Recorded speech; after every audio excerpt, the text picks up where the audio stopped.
Hi there, you are listening to the Guitar Speak podcast. My name is Matt Wakeling, and this is the show I produce in Sydney, Australia, where I speak to leading guitarists and guitar figures from all around the world. Thank you so much for joining me for episode number 125. Today, we are joined by the wonderful Nili Brosh, who comes to give us an in-depth look at her latest solo album, Spectrum. It's an album with a very cool concept behind us, which Nili explains in the show, and it's great to have her back. Of course, Nili was on the show for episode number 119, which also featured Gretchen Menn and Jennifer Batten. Now, that show was just ahead of a run of shows the three guitarists were about to embark on. It's nice to catch up about those gigs. As well, we find out about Nili's gigs with Dethklok, her work with Tony MacAlpine, and her brother Ethan Brosh, a fantastic guitarist in his own right, and of course the deep dive into the Spectrum album. With Nili's permission, I'm going to give you a sneak preview of the album. Here's a little bit of a track called Primal Feels, and then we'll get straight into our interview.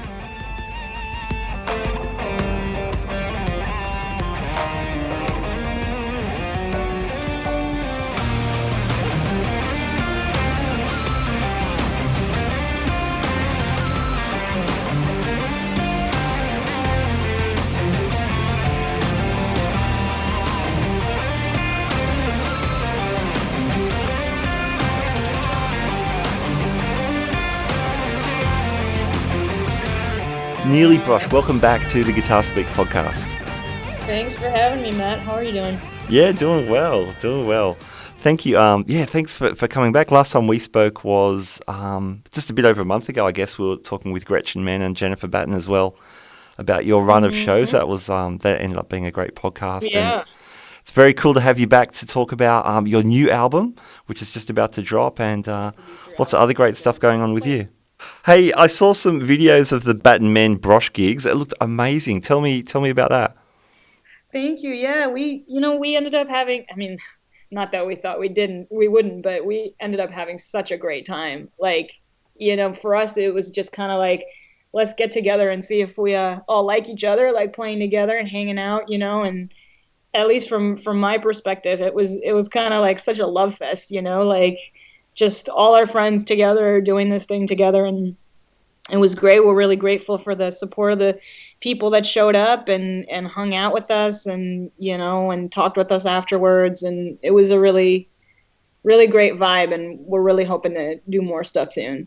Yeah, cool. Excellent. There was some good video taken too. Shout out to Will, who I saw a lot of his stuff. That looked great. Thank you. Nili, your band was smashing it.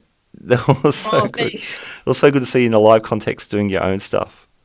Yeah, I want to do as much of that as I can, because it's such a different thing, obviously, whenever you're with your own band and your music, but just real people and real energy coming from the band and not just the audience. Like for me, it's a special treat every time, and just want to be doing more of it. Excellent.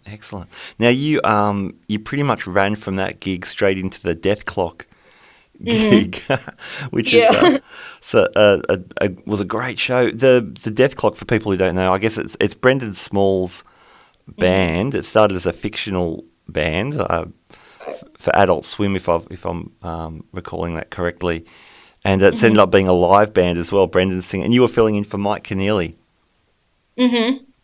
Tell me about that. Well, for me, the Dethklok thing is very special just because, for a variety of reasons, but one is that Brendan Small went to Berkeley, and as someone who went to Berkeley, especially when I went there, was when Metalocalypse was just huge on Adult Swim and among metal people in general. And, so if you went to Berkeley and you were a metal kid in 2006, 2009 era, it was just like you had to watch Metalocalypse, and you were super into Dethklok and all that, Awesome. It was just kind of like our thing at the time. And then, later on, it just became this thing where like the camp that I ended up being in through Tony MacAlpine the aristocrats and all the kind of people around that, led me very to be close to the Dethklok people and just kind of be like, this is the coolest thing, but it'll never be a reality for me, because the show's been unfortunately gone for so long, and it's not like they don't tour regularly, so every once in a while, every few years, there'll be a show like that, like the festival that we did. And I just never imagined that Mike would be unavailable and that Brendan would call me. It's not something that I ever considered would ever be a thing. So it was very exciting from the first moment, and I'm so glad that like it finally happened. It was a really crazy experience and a nutty audience, and people just Yeah. I know how into it people are, but you forget until you really see it, and then it's just like, wow. Yeah, yeah. You know? That's so cool. It's one of those things, I guess, kind of like the band Gorillaz as well. It started out as a thing people would dig it on TV or online or whatever, but for it to expand into a live show, that's massive. So people would be like super stoked to see that live. Absolutely, yeah. And man, it's so metal. Like it's so Oh God, metal. it's so brutal. It's like I love that part of it, but not only because I mean the music is so great. Like Brendan is such a great writer, and like just such cool metal riffs, and they're super fun to play too. But not only that, it's like because it's Dethklok and because it's already a joke, then like aside from having cool metal riffs and everything, you also have this added dimension of it's not being taken too seriously, and it's already a joke, it's already funny, and like to me that's like just the cherry on top of like, hey, we get to play this thing, but like it's really not even serious, and so like what could be more fun than that? Yeah. I love it. It's like a caricature, but it's bigger. It makes it bigger. Mm-hmm. The guitars can be pointier and the vibrato can be bigger and Exactly. all that Everything's stuff. over the top, but not meant, it's like, well, we're not the ones doing it, it's just, it's them. So, Unreal. Yeah, it's cool. That's cool. Well, I hope they call you again. They've Brendan's got your phone number, so you know the I mean, tunes. listen, far be it for me to, like, I love Mike Keneally, and it's his gig and everything. But I would, if that opportunity came up again, I would, of course, love to do it. Yeah, cool. Very good. Very good. Hey, your latest album, your third solo album, Spectrum, is just about to come out. I've had a listen. It is fantastic. Congratulations. Thank you. Thank you so much. I'm really glad you like it. It's a bit of a risk to me, this album, but I don't know. I wouldn't have had it any other way. Yeah, well, you call it when we spoke in the last interview, you said it's a concept album.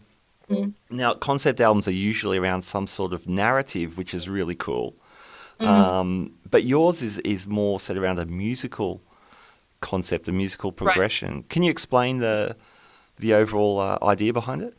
Sure. So it's named Spectrum because it's meant to be a literal spectrum of genres that are kind of fusing from one song to the next throughout the album. So you start in one place and you end up in a completely different place. Excellent, and I loved it. That was so much of the fun of the record that it took you on a journey. Well, thank you. I'm glad to hear that, because that was the point. And working on a record like this and trying something like this for the first time, it was so hard to know if it was really going to work, even till like the very end, like you're kind of like going based on a belief that like you're planning it the right way in your mind, and so if that's the impression that comes to the listener, then it makes me feel like, okay, I did my job, So it makes me feel good to hear that. Thank you for saying it. Oh, for sure. So the first couple of tracks, Cartagena and Andalusian Fantasy, really draw on Spanish music, fingerstyle. You're playing a nylon string on those. And then I guess as the album progresses, the electric guitar is introduced gradually and more electronic instrumentation, and by the end of the album, some really, really meaty fusion prog inspired instrumental music too. So I guess if you know those 2 points, and then the journey from A to B, Right. is really cool. When did you get into Spanish music? I don't know, like I mean, so much of it is like when I was writing these songs, a lot of it was like just to me felt like it was coming out of nowhere. And I was just like, I never wrote this kind of stuff before. I never felt like I listened to too much of it or, any kind of extensive thing. I mean, at least with the Spanish stuff, my like one really strong connection with it is I always loved what Steve Stevens was doing with it, Yeah, right. with Excellent. that kind of stuff. And Yep, so yep. I know that like for me, I mean that must be where that influence or the idea came from, Hmm. for that kind of music. But the one thing that I will say is that I've watched a lot of like foreign movies and TV and that kind of thing, and so I think just listening to scores from around the world type of thing is where this probably really came from. Because it's not like I'm not trying to make it a point to sit and like make my listening catalog super versatile at all times to try to write records like this or anything like that, but I think I've just growing up in Israel and just like watching a bunch of different things, it's like all these different things just kind of got in there somehow, I guess, without being able to point my finger too much, but maybe that's a good thing, I just when all these songs started coming out, I really didn't know where it was coming from, but I was just like, well, the problem that I had at the time was, well, I like all this music, but it doesn't go on one record. So that's kind of how I ended up here. Yeah, these influences being part of your musical upbringing. I think that makes a natural and Hmm. an Yeah. honest statement. It's not as if you think, okay, now I need a Spanish song, so let me learn some chops. You've got some stuff going on. Yeah, one of my friends asked me like if I came up with the concept first and then the music, or the music first and then the concept, and to me it seems so obvious which one it was, but when I think about it now, I'm like, you know what? If that was the task that somebody had come to me with, I don't know if I would have come up with it like that. I would have just been like, no way, like that's a that's way too hard, Yeah, Like trying to do something like that on cue would have sounded impossible. But I mean, to me, like that's the important thing about being an artist is like I would never want to stop myself from doing something different if that's where it ends up, or doing something that's unusual because that's the music that I wrote and I want to see it through, so for me it was just more about finding a way that I can still articulate what I actually came up with and what my art is, and make it so that it works in the context of my work in guitar, I guess. You know what I mean? yeah, yeah, yeah. Oh, for sure. That's cool. I mean, it's such an organic process then. And then when I guess you finalize your running order, um, Yeah. The running order actually had been worked out for a long time. That to me was actually like the hardest piece of the puzzle to put together. And there were like several ways that I thought about doing it, and I knew that it was going to affect the arrangements a lot because to me, like the thought about, okay, how do I go from one genre to the next with two genres that might have several similarities between them? I just kind of thought like, okay, well, you can do it a bunch of different ways. It can be like the drum sound, or it could be like which instruments are going to take the electronic sound and which instruments will take the more metal sound. You know what I mean? Like there sure, were yeah, so many ways that I could have like put it together that I was like, okay, the hardest questions to answer were not just the sequence, but it's just like what's going to be programmed, what's going to be real instrument, and why, and it all had to have like such a specific placement that when I was really trying to work out the order, even though there were several ways to do it, I was like, okay, I think this one both makes sense and kind of allows you to figure out where the rest of the pieces are going to go and what they're going to be, because it just kind of guided the way through it. Because there were just a lot of options in how I could um, manipulate those similarities to get through the record. sure, yep, yeah, gotcha. So So yeah. the Spanish tunes, they're the first opening two tunes, I guess. The next couple of songs, Circus Wedding and then Rachel in Paris, I guess they continue some European influence, kind of obvious in the title, but also sonically. Rachel in Paris has got the accordion and the violin. Right. How do you go writing for those instruments? I don't know. See, that's the thing about it. It's that same thing where it was like, I have, formal musical training, whatever you want to call it, but I didn't sit in Berkeley learning how to arrange for either one of those instruments. It's just another thing where it's like, well, here's all this music that came from I'm not sure where, all mishmash of influences, and in my mind, it's like, well, that's what I hear. It should be this instrument or this instrument. So really, what I was doing is I program everything, and I give the demo to my producer Alex Argento and the other players and that sort of thing. Mm-hmm.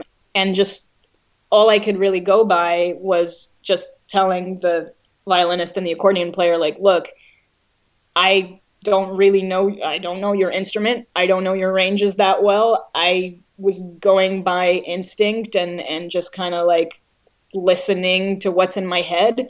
And you're the player, and let me know if, you need to manipulate this in any way, because I don't know how it sits on your instrument, Yeah. And I think I just got lucky, but I mean, in general, it's not like, I don't think I was writing anything that was like super complicated for them. And I was just like, well, I mean, it's mostly melodic stuff in kind of a, middle place in the, I want to say spectrum, but I just mean like range wise, Sure, so I was just like, okay, it's probably pretty safe, so it ended up being fine, but it's not something, it's another thing that I wasn't thinking consciously about. It was just like, okay, I ended up here somehow. How do we make this work now? The tune Solace, moving along the order, it's probably going to make sense if we talk through in order, I guess, as well as that being the listening thing. Actually, when you sent me the album, you said, make sure you listen in order, which sort of makes sense. But yeah, and I think in our last interview, you said, you can actually play the record backwards, and I thought you were joking, but, right. Which was a good joke, but it actually works as well in the reverse, given the progression. So that's I cool. mean, what's funny about it is like, in a way I do mean it as a joke, but only because I haven't actually tried it. But like in theory it should work. And the reason why I came up with it was because, I realized that I'm starting with a bunch of songs that like don't have what my current fans might consider to be super, my kind of playing that they're used to hearing, with them, sure. Yeah, and so, so part of me was like, well, I don't know how that's going to register to people. So maybe I should tell the people that are expecting shred from me to just go to the end and just start there, and they might just be happier. You know what I mean? So that's how I came up with it. I was like, well, how do I get away with there being so many new things on this record? Like people will just get bored and be like, oh, okay, I'm like not even in the fifth track yet, and I haven't heard like any heavy distorted guitar, So I'm just like, okay, I'll just start in the end. You'll be fine. It works for everyone. Sorry? It works for everyone that way. Hopefully. I hope so. Like, again, it's like you try to make the record that, you think is your strongest statement. And then like everything after that is like, it's out of your hands. I'm confident with what I had to say, and people can listen to it or not listen to it. Sure. So I think at the stage of your career, though, this is your third solo album. You're well known for what you do, and you've also, you've done some great band projects as well. It seems like you're in a really good place where you can do your own thing and do the Dethklok gig, or do some of the other side gigs you've done, which we might talk about later on. But so by now, if you can't release the album that you want to release, it's I guess the inverse is, this is the best time for you to be putting out this bold statement. I reckon that's fantastic. Well, I hadn't really thought about it that way, but that you might be right. I mean, that's great, but for me, it wouldn't have stopped me. You know what I mean? Yeah, sure. I don't, cause I don't know. It's just not, it's not what I'm about, I guess, like to me, regardless of the circumstances, I don't think that I could put out an album that like I feel like, well, it has to be this because this is what's going on right now, or this is what I think I need to do to, get more ears on it or whatever. Yeah, It's gotcha. that's just not me, Yeah. So, but yeah, I don't know. Cool. Solace was the next track I was going to mention. That's got such a tasty electric tone. What are you playing on that? I'm using my AS93 semi-hollow. Oh, cool. Nice. Yeah. Um, yeah, I wanted to be like super specific about that tone. Mm-hmm. You know, I think we got close. I think we got close. I Yeah. don't know. I'm always like I'm after the fact like very judgy about my lead tone, but it's one of those things where you try not to be too attached to it and just be like, okay, it's on there. This is what live is for now to you know, feel like you want to make up for it. But yeah, no, I mean I'm happy with it. I think it was like yeah, like every time I write a song with you know, changes in that realm, I always joke to myself like, yeah, I went to Berkeley. That's my I went to Berkeley song. Nice. Nice. Hey, there's some cool whammy bar stuff on retractable intent. That's Oh, thank you. how'd you develop that stuff? I'm always interested in people's whammy influences. Um, you know what? I'll start with saying that I don't consider myself like a whammy bar player really at all. It's something that came into my playing so late. Um, and I don't even really know why. I think it was the kind of thing where I didn't know how everybody was doing the cool whammy tricks, and at the time didn't really have a way to find out how, or maybe the right bridge or the right guitar or whatever. And so for a while I just kind of almost ignored the fact that it was there and just thought okay, I'll develop my vibrato and my intonation and other ways to convey feel and that sort of thing. And then I don't know. I mean, I guess just over the years, having to figure out whatever situation I was in, whether it was with Tony or when when Steve Vai's band, they had asked me to do a clinic with them and pretend to be Steve for them, and they were, and to them it was just oh, you know those songs. And I'm like, no, I don't.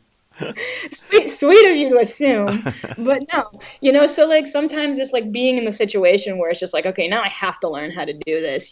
So Hmm. to me it's not something that I feel is a huge part of my playing, but I guess I've just approached it like anything else that I approach on the instrument, how do I use this thing to convey a certain feeling and keep it in tune and give Yeah, it yeah. some that I think sounds nice or whatever. And so I'm always just kind of focusing on listening for those variables. Hmm. And again, to me it was just kind of I'm not trying to do X with this or whatever. It's just this is how I hear this line, or this is how I hear what I think the music is asking me to do. And Sure, so sure. it's all driven from that. And it's the same with the Spanish stuff, because it's I don't really play nylon string, but I was I'm not gonna use a pick because I don't want to phone these songs in. Hmm. So I spent a lot of time kind of getting my finger picking up to a point where I can record it. I don't know if I'm doing it quote unquote right or wrong. I don't know how proper my technique is because it's not what I studied or where I spent my time. But it's just okay, if it's good enough to fake it to sell the song, that's what we're going for on this record. Sure, So sure. so yeah, I guess that's it's funny because every question that you ask, I feel like I have the same answer. But I guess it's truly how this record came about. You know what I mean? It's nothing that I was really trying to do on purpose, Yeah, yeah. and then having to just find a bunch of solutions to things, I guess. So that's cool. You mentioned your vibrato. I won't make you tell me how you developed your vibrato then, but I Oh, I dig your vibrato. That's really noticeable. Something like on I don't know, Desert Deja or any of the tracks really. It's very considered, which I always love hearing. I like how you just hang a note and then give it the wobble, Mhm. and approach it at different speeds. It's not something every guitar player considers, but I think the great ones really pay attention to the nuances available. Thanks. That's probably like the best compliment that you could give me. But it's another thing that I felt like I came to late, that and intonation too. Like I felt like I was doing so much live playing before I realized how out of tune my bends were and how all over the place they were. And it's like as soon as I realized that it was like you can't unsee it, you know what I mean? You can't unhear it, and then True. I think I got like over obsessed with it too, because I started like missing them just because I'm overthinking them or whatever. But I just, as soon as I realized those things, I almost felt like just embarrassed in retrospect, like, wow, like I was like, why didn't anybody tell me, And then like, well, we tried to tell you, but like you thought this was more important, or whatever. Um, but yeah, I mean, it's another thing I don't feel like I have a really great answer for, but with my vibrato, I remember that like the slow bendy approach, let's say, was something that like I think I'd figured out how to do kind of naturally, but I didn't realize that I wasn't doing that the whole time, or like, I only used it on certain occasions, and then I felt like I kind of had this very like fast, annoying vibrato on everything else, and it was another thing that I noticed down the road, and I was just like, wow, well, I kind of knew what I was doing. I should have just kept doing the one thing. I just had no awareness of what was going on. So maybe it was that sort of thing of kind of figuring out what I liked in my own playing after a while and how to shed the other stuff that wasn't serving me as well. And then I guess also, just being around a lot of other guitar players and playing with people like Tony MacAlpine or whatever, like there's just so many things that happen to your playing naturally that you don't really think about because you're just in that environment and you're growing a lot in those moments, and then you just kind of look back and you're like, oh, this whole thing about my playing changed without me really thinking about it or trying. But cool, like sometimes it is just natural. That's the best way. But I also, you know I really only had to start figuring out what I was doing there when I was teaching a lot, because I would get those questions from students, or I would have to explain how I'm doing what I'm doing, and then I realized that I don't know how to explain it, or I'm not always aware of what I'm doing. So that's the time where I really started like kind of researching my own playing and kind of figure out if there was a method to it, or what I'm doing, just to, show it to somebody else. So I think now is like the time where I really know what's going on because I've been forced to pay attention to it from every angle. But again, it's like it took a long time, I feel like. Sure, I guess that's part of the progression, and teaching is such a good mirror for that. You For quite a lot of famous. things. Oh, definitely. You quite famously were one of the youngest members of the Berkeley teaching faculty after you graduated from there. Kind of, yeah. I mean, yeah. I was teaching the summer programs there, and every time that I see that credit, I'm always like careful about the wording. You know Okay, what I okay, mean? fair Because, enough. but yeah. Still, the summer school there is pretty cool. It's quite well known as a great thing for guitar players to get out to. Yeah, it is. I mean, the summer programs are great. They really give like the kids a taste of what real Berkeley's like, type of thing. Hmm. But Nice, nice. yeah. Hey, moving through the records, so I mentioned Desert Deja and Gentrification, which is probably the best name for an instrumental guitar track ever. I know that like I posted like a small section of that song at some point Uh-huh. and revealed the title, and somebody was like, that was like the least genty thing I'd ever heard. And then like somebody else like responded and they were like, I think she meant it ironically, Yeah, yeah. whatever. But it's more like it's another song where to me it's like it's really just part of such a bigger picture Hmm. too. You've got the seven string out for bits of this record? Yeah. For pretty much, the entire second half, I think it Okay. seems. Probably, yeah. Is I don't, you know what? It's like those things I forget so quickly, like which guitar I used for what, or, Mm-hmm. it's like, I think when I'm recording, it's like one of those things where it feels like a fever dream after you did it. And you're Uh-huh. just like, that was such an intense, like, focus. Now I don't remember anything that happened, but I guess it happened, or I guess I sat there and edited it, Yeah. It's like, okay, well, those takes are there, so I must have played them, but Primal Feels was the track with the big video. We spoke about that last time round, Mhm. with the dancers, and such a great video. The Thank the tune is killer itself. The melody struck me as being very vocal. They sound like they could have been vocal songs that you arranged for guitar. Like, to my ear, how do you develop melodic ideas?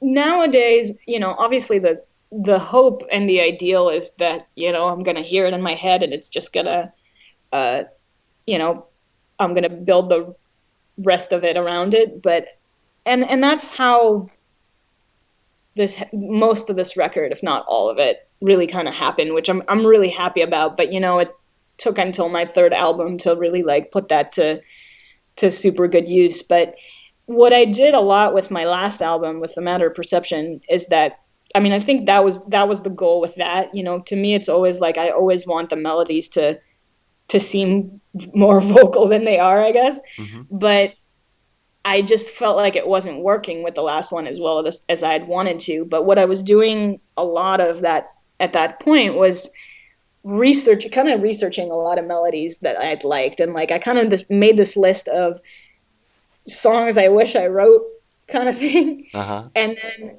I just went and I tried to search for any common denominator between those songs. Like I just, because I know that I like things that are hooky and catchy, but I also know that like there's certain things that get stuck in your head, but you hate them, Sure. So just them being catchy might not be the whole picture to me. And I wanted to see like, okay, why am I attracted to certain things? Like, is it the chord progression? Like, what about those things like kind of catch my attention more than others? So I did a lot of like looking into like the harmonic content of those things, and the form of the melodies, like what makes them catchy, like how they're built. And I tried to like kind of cheat my way into figuring out how to write hooks, basically.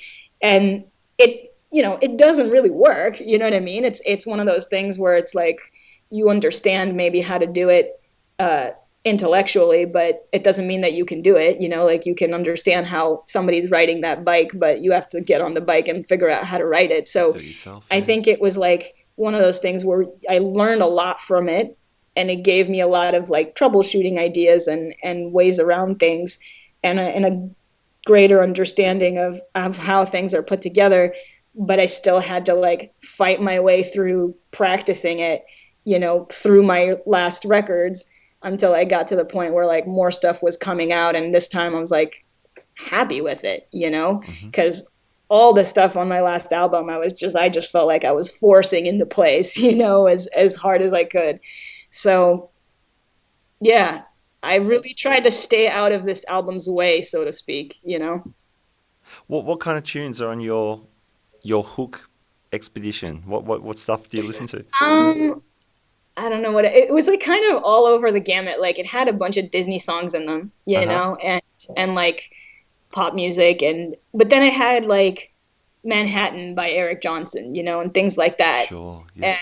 And so there were a lot of things that I learned, like just the form of the melodies, and how like it can be that, or it can be Disney and it'll like have the same kind of form, or the same way that it's built, and like you do like figure some things out, but in actuality it's like there's always going to be that X factor, and that's why music is music and art and not complete science, you know what I mean? Because you can't really cheat your way out of everything.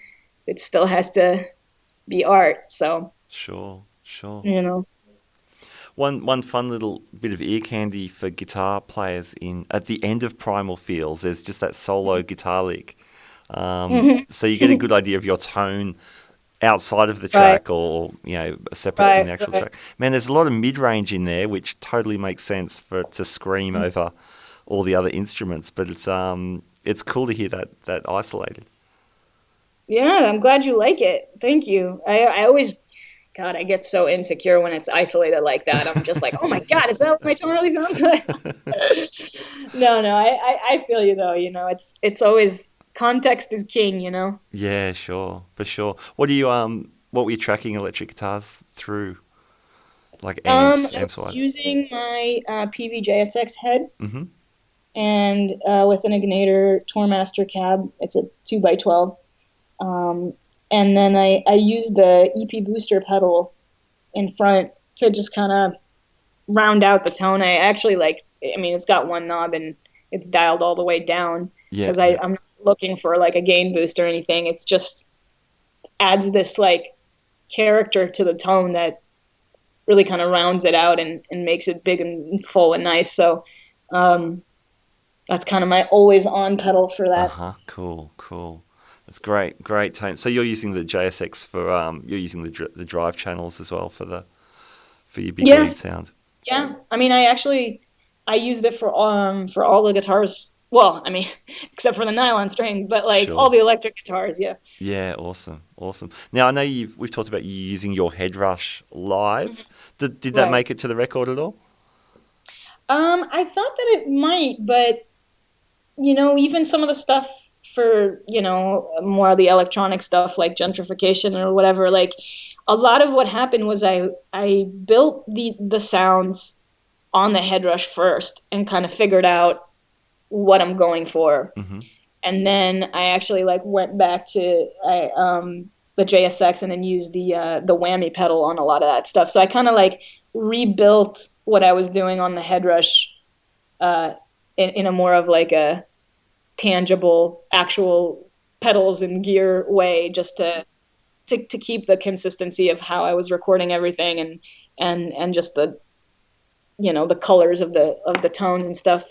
And the other reason for that too is because I was looking for ways to make this album as uniform as possible because it's so vast. So any way that could keep kind of some sort of a running theme for me, I thought like, okay, maybe this is a good thing to jump on. Yeah, cool. That's really interesting. You say that because I guess the tracks are there's a breadth of style, obviously, Right. to keep some tonal footprints similar. Yeah. Yeah, because Yeah. I hear the other side of the coin by some players too. They say, "Oh, I try to get a different tone for every song," Right. Yeah. but the material might be have more of a stylistic camp it all sits in, perhaps. So to hear the opposite feels to suit the different material, that's really cool. Yeah. I mean, 'cause to me, I just feel like, that's my voice. You know what I Hmm. mean? Like Yeah. if I was a singer, like that's what you'd get. There would be no, like how you can get different tonal qualities maybe, but it's always going to be your voice. So to me, it's just kind of like I've very much been the if it ain't broke, don't fix it kind of Hmm. person when it comes Sure. to gear and tone and that kind of stuff, just because otherwise I feel overwhelmed with choices, and then I feel like I still end up with the same kind of tone anyway because any time that I've ever really understood how that stuff works was from a hands-on approach of actually, you know, changing the knobs and doing everything and like just listening to the tone that I hear in my head. So I've kind of always ended up kind of in the same place, even with different gear and stuff. So to me, it was just kind of like, okay, well, maybe that's just what it is. Maybe this is my voice on the instrument, and this is how I've learned to work with it and use it to emote the way that I Hmm. do, and that's the Sure. tone, and I need to do that, or whatever it is. It doesn't mean that it can't be changed or have variations or anything like that. But like, I just I've tried to go a different route, and I still seem to end up there. So I was just like, okay, let's see how I can make this work That's for what you me. sound like. Yeah. It's cool. It's very cool. Have you got any plans to tour the album? I hope so. Yeah, and I hope to do more stuff with with Jennifer and Gretchen and get more of these, more of the new tunes into the set. We mentioned some of the other players. You've mentioned some of the other players you've worked with. Tony MacAlpine being a name you've mentioned a few times. Tell me about working with him and what you take from that experience. Well, Tony is somebody that I'm always gonna be so grateful for because he really took a chance on me, when nobody did before really, and such a tall order with that kind of music and just the amount of trust that he had to have in me to be able to bring that when I was 22. It was like very scary for me, like I just kind of felt like I didn't believe in it as much as he did, and he was like so sure. And to me, it's just like, okay, I hope you're right, I mean, it all worked out and everything. For But sure, I'm just like, yeah.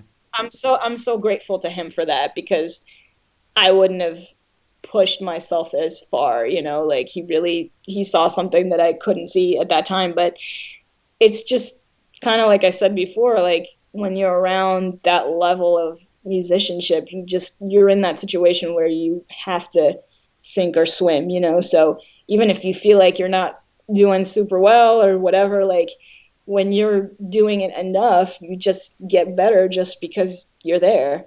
So that's the biggest gift that anybody could have given me, and Yeah, and wow. not even necessarily because he was doing anything, hmm it's just like being in that environment and just learning the life lessons of actually doing the work, and it's not as easy when you're doing something on Skype or you're sending tracks back and forth, or it's not the same thing as like just playing live with the same people a lot and like really learning what they do. Sure. Was he your gateway into seven-string guitar?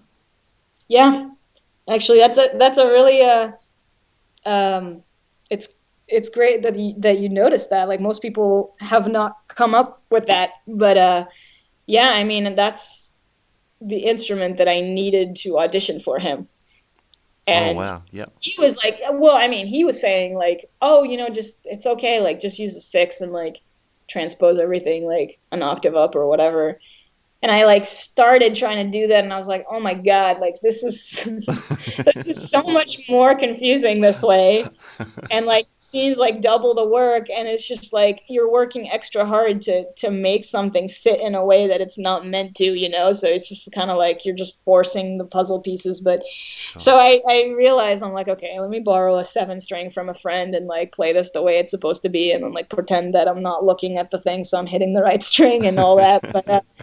But no, I mean, I probably would not have come to it if it weren't for him.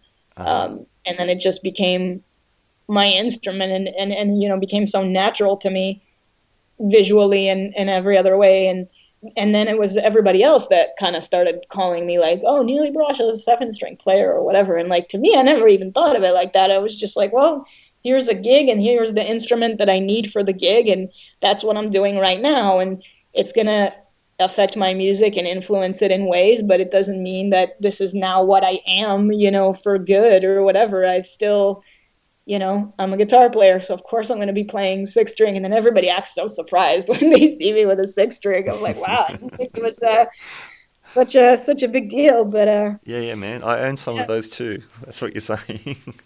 yeah. I mean, it's funny. Like I think I don't know why it is. I don't mean it in a bad way or anything, but it's amazing how much people feel like they need to attach some sort of like classification to stuff when it comes to the guitar community. Like this person is in this pile and this person's in this pile, and they like look for associations like, oh, you sound like Joe Satriani, or you sound like John Petrucci, or it's just like, Yeah. what is it about the human mind that like seeks to put people into categories, when that person never really thinks of it that way.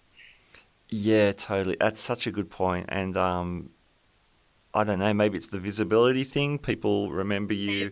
They first saw you doing a YouTube clip when you're shredding, and then that's who you are to them. I don't know. It is Yeah. weird. I mean, in part, that's why I love this record as well, because you're showing all these different flavors. When we were talking with Gretchen and Jennifer, they've done wildly diverse records. When Gretchen said her next record's going to be a solo or have a lot of Yeah. solo guitar, I thought, man, that's Right. great. People mixing Yeah. it up.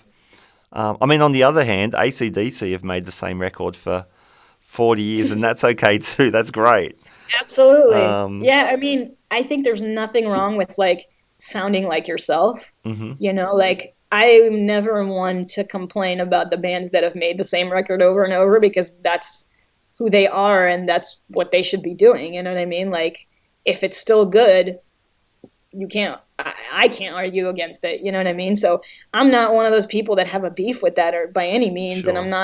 I'm not trying to like I'm also not trying to change things up for the sake of changing things up, Yeah, but yeah. like at the same time, I'm glad that,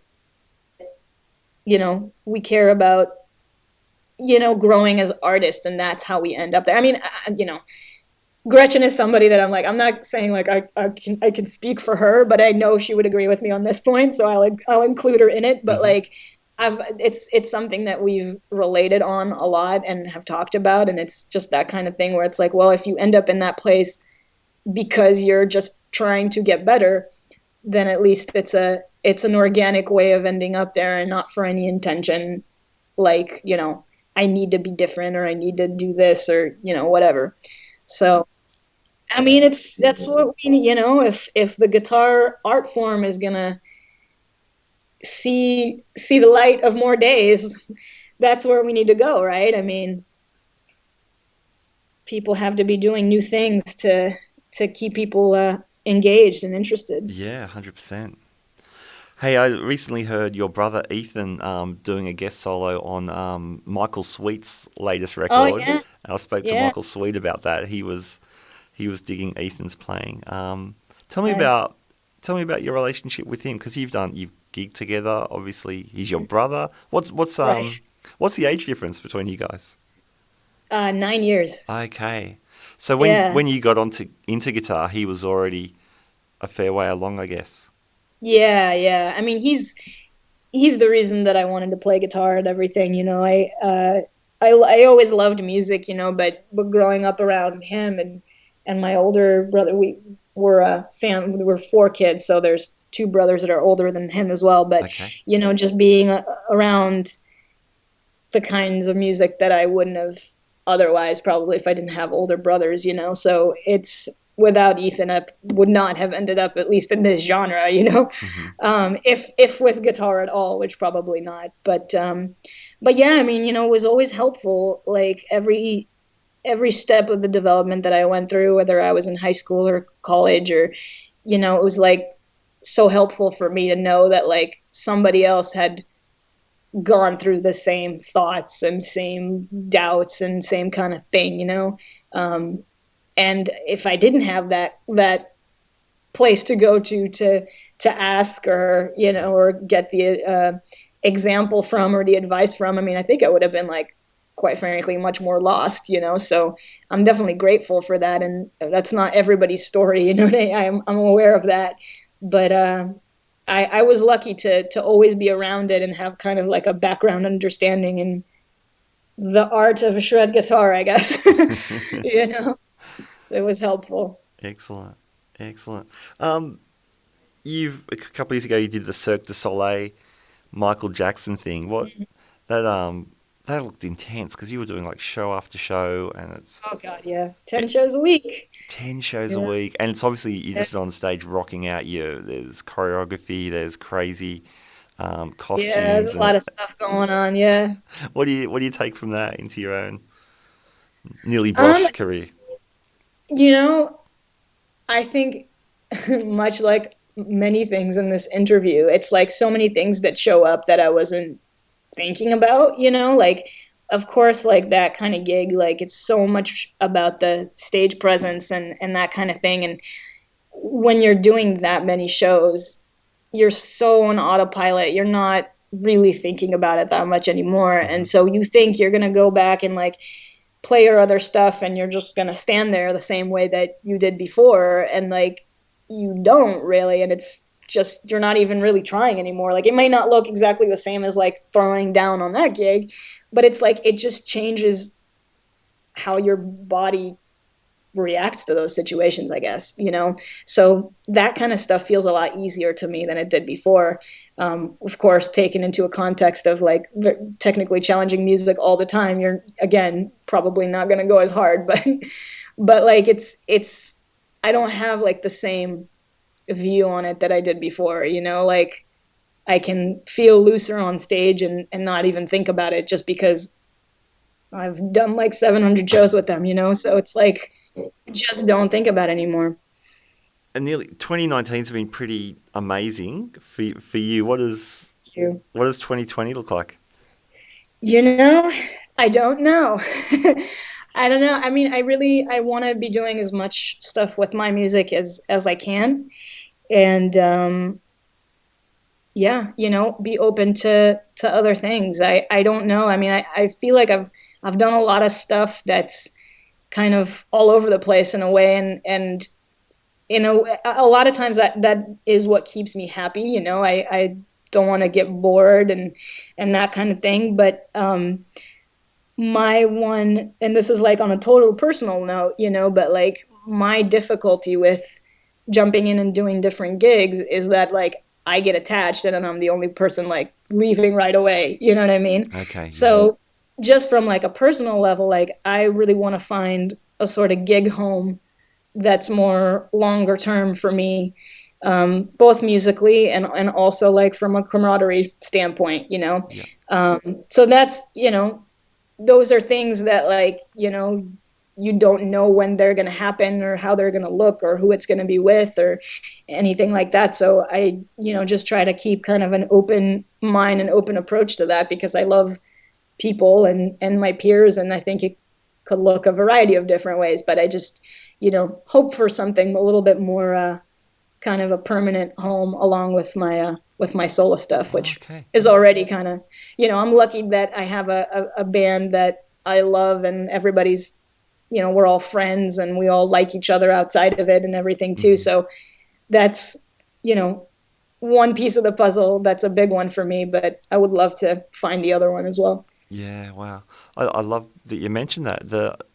One of the beautiful things about music is connecting with people on a stage or in a rehearsal room, and listening to each other and responding and all that stuff it's the special stuff, isn't it? Yeah, and you know what? Even off the stage too. I mean, it's often said maybe, but even still doesn't feel like enough. It's like people get hired because you're going to be spending a lot of time with them and you want to be working with people who are cool. You want to be working with your friends and there are so many great musicians out there. There's no shortage of them, so it might as well be someone who you like hanging out with, and there's so many more hours of that than there are on stage. Yes. So, and even beyond that, like, to me, that is the music, like that's where it comes from. It comes from the personality and the souls of those people. So I want to start there. You know what I mean? Yeah. Wow. And, I don't know. I just think it affects everything, or at least for me, like I know I see myself operating in a different wavelength under those circumstances. And when you compare it to the other alternative too, you're just kind of like, oh, why would I put myself in that situation? Sure. So, yeah. Yeah, cool. So for me, it's an important thing. Mm-hmm. Yeah. So you'd be open to joining a band or getting something together? Yeah. I mean, I'm open to a bunch of different things. We'll see what comes up. Awesome. Well, whatever it is, Nili, it's going to be rad if you're involved, no doubt. Thank you so much. Thank you. We'll watch this space, I guess. But yeah, cool. Nili, it's been unreal catching up again. And yeah, you too. Thank you so much. It's been awesome having these continued conversations. Cool. And congratulations on Spectrum. So we should say that comes out December 20. Yes. And pre-orders are available, but by the time this releases, it's pretty much going to land on the day of the release. But awesome. Cool. All right. Well, Nili, thank you again. It's been excellent. Thank you, Matt. It's been super fun. Much continued success to you. Thank you. You too. All right, there you go. Nili Brosh. So great to have her back on the show. And the album is Spectrum, out today. Make sure you check that out. Thanks for joining me on the Guitar Speak podcast. My name's Matt Wakeling. I will catch you next time. Bye now.